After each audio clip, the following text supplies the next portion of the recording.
Neeraj Vinod Burani's Spacecraft Interiors.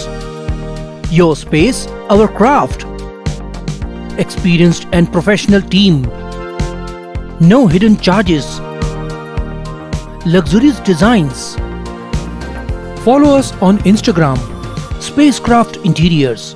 Your space, our craft. उल्लास विकास को YouTube पर subscribe करें और bell icon को भी दबाएं।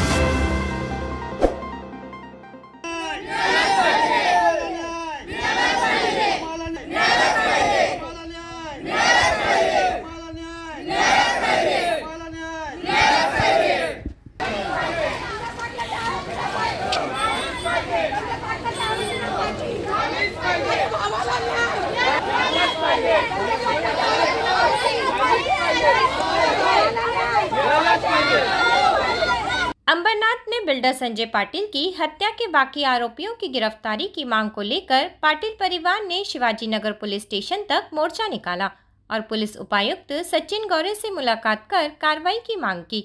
एक महीने पहले अंबरनाथ पूर्व में शिव मंदिर रोड पर कंस्ट्रक्शन कारोबारी संजय पाटिल की बहरहमी से हत्या कर दी गई थी।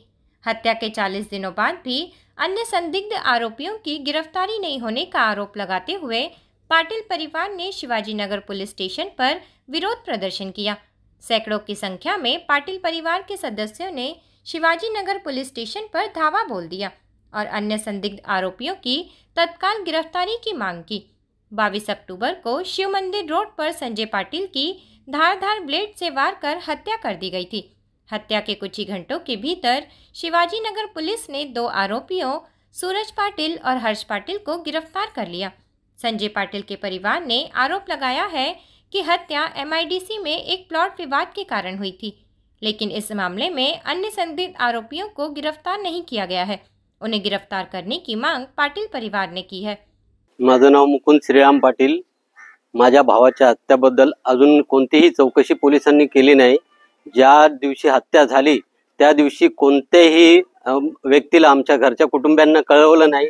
त्यांचा फोन त्यांच्याकडे होता तरी सुद्धा त्यांनी आम्हाला काय कळवलं नाही आणि नंतर आम्हाला सांगतात की तुमच्या भावाचं असं असं झालेलं आहे आणि त्यांना डायरेक्ट हॉस्पिटलला घेऊन गेले, पण आम्हाला कळवलं नाही। आम्हाला कळवायला पाहिजे होतं कारण त्यांच्याकडे सगळं आमच्या भावाचा फोन नंबर वगैरे सगळं होतं त्यांच्याकडे। तर त्यांनी आम्हाला सांगायला पाहिजे होतं कुटुंबांना की घटनास्थळी असं असं झालेलं आहे, तुम्ही या त्याची शहानिशा करा आणि त्याच्यानंतर त्यांनी तपासणी चालू करायला पाहिजे होती की बाबा असं हे का कोणत्या व्यक्तीने केलं काय असं ते हे केलं पाहिजे होतं। तर ते आम्हाला काही नाही सांगितलं। त्यांनी परस्पर घेऊन गेले की तिथे कमीत कमी हे झालं पाहिजे होतं की बाबा बॉडी पंचनामा तिथे झाला पाहिजे होता। होते ते त्यांनी सांगितलं लगेच कसे त्यांना मिळाले, लगेच 2 आरोपी त्यांना मिळाले कसे? जेव्हा एखादा माणूस एखाद्या व्यक्तीला चापट मारतो आणि तो फरार होतो तर त्यावेळेस तो त्यांना शोधायला कमीत कमी 10-12 दिवस लागतात। यांना 2 तासातच कसं मिळालंय? आणि 2 तासात मिळू द्या त्याचा तर हे भाग नाही, पण अजून कोणते व्यक्ती होते त्याच्यामध्ये ते पोलिसांनी तपास केला पाहिजे होते। त्याचा अजूनही तपास झालेला नाही। मी संजय पाटिल यांची मुलगी आहे। आम्ही पोलिसांना वारंवार चौकशीसाठी पोलीस स्टेशनमध्ये गेलो असता त्यांनी आमची कोणती ते आम्हाला तपास चालू आहे असंच सांगतात सारखं। आम्ही सर्व DCP ACP सगळ्यांना भेटून आम्ही वारंवार अर्ज करून पण त्यांनी कोणती ॲक्शन घेतलेली नाही आहे आणि हे 2 जणांचं काम नाही आहे। ते सगळे बोलतात आम्ही 2 आरोपींना अटक केली आहे, पण ही 2 लोकांचं काम नाही। ह्याच्यामध्ये नक्कीच 8 ते 10 मारेकरी असतील आणि सूत्रधारही वेगळे असतील, तरी पण कोणी अजूनही या बाबतीत चौकशी केली नाही। आम्ही स्वतः चौकशीसाठी गेलो असता आम्हाला सांगितले पोलीस आमच्याकडे चौकशीसाठी आलेले नाही आहेत। म्हणजे कुठल्या प्रकारे इन्व्हेस्टिगेशन चालली आहे हे सगळ्यांना दिसतंय। त्याच्यामुळे आमची मागणी हीच आहे की आमचा तपास हा इथून CBI कडे देण्यात यावा। वडिलांचा मर्डर झालेला आहे आणि त्याबाबत ज्या दिवशी घटना झाली त्या दिवशी आम्हाला म्हणजे मी मुलगी असून सुद्धा मला कुठलीही गोष्ट कळवण्यात आली नाही।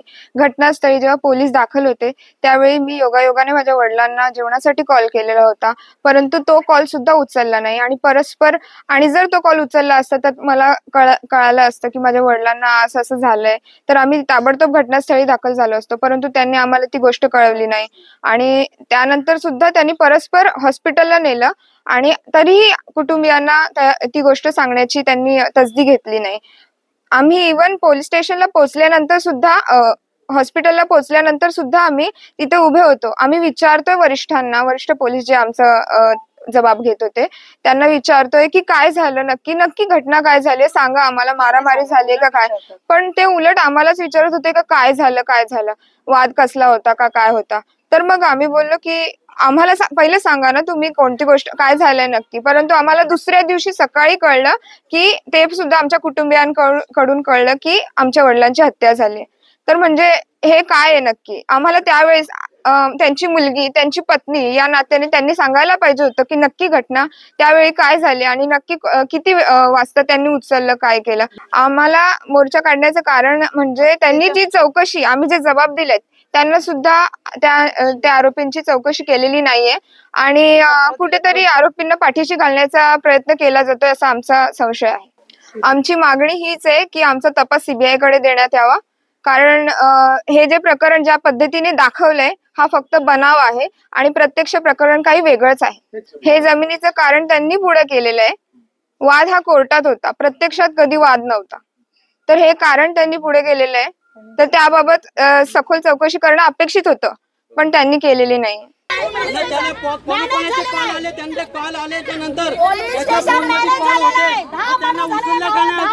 ज्यांनी फोन केला होता माझ्या भावाला त्यांना का नाही उचलला अजून.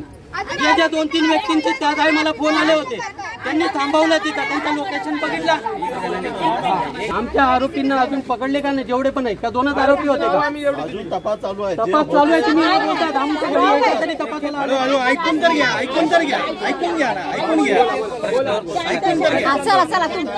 बोलायला आलाय की भांडायला आम्हाला न्याय पाहिजे म्हणून साहेबांशी ऐकून घ्या ना. 5 जण जावा. हे आहे 5 जण जावा. नाही असं नाही, थांबा जरा 2 मिनिटं थांबा. उद्या आम्ही आतमध्ये वारंवार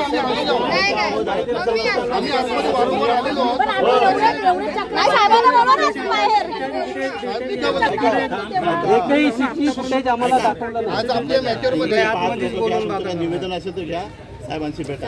पण साहेब भेटायला आले तर जास्त बेटर होईल. सांगतो इथं चर्चा नाही होणार, काही नियम असतात.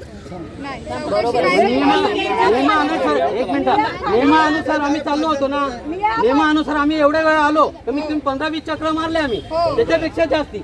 आम्हाला कायच मी नाही दिला. आम्हाला काय सांगितलं, फक्त आम्हाला एवढं सांगितलं आलं की तपास चालू आहे. तुमच्या गावामध्ये पद्धत झाली, 10 खून झाले, 1 वर्षात आरोपी, 1 वर्षात आरोपी. मागचं नका सांगू. कसं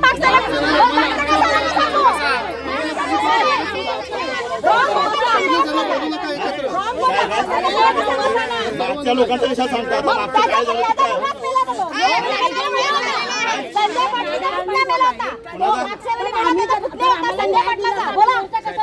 माहिती नाही आम्हाला. काय 2 महिने झाले अजून. ब्यूरो रिपोर्ट अंबरनाथ उल्लास विकास विकास को YouTube पर सब्सक्राइब करें और बेल आइकन को भी दबाएं।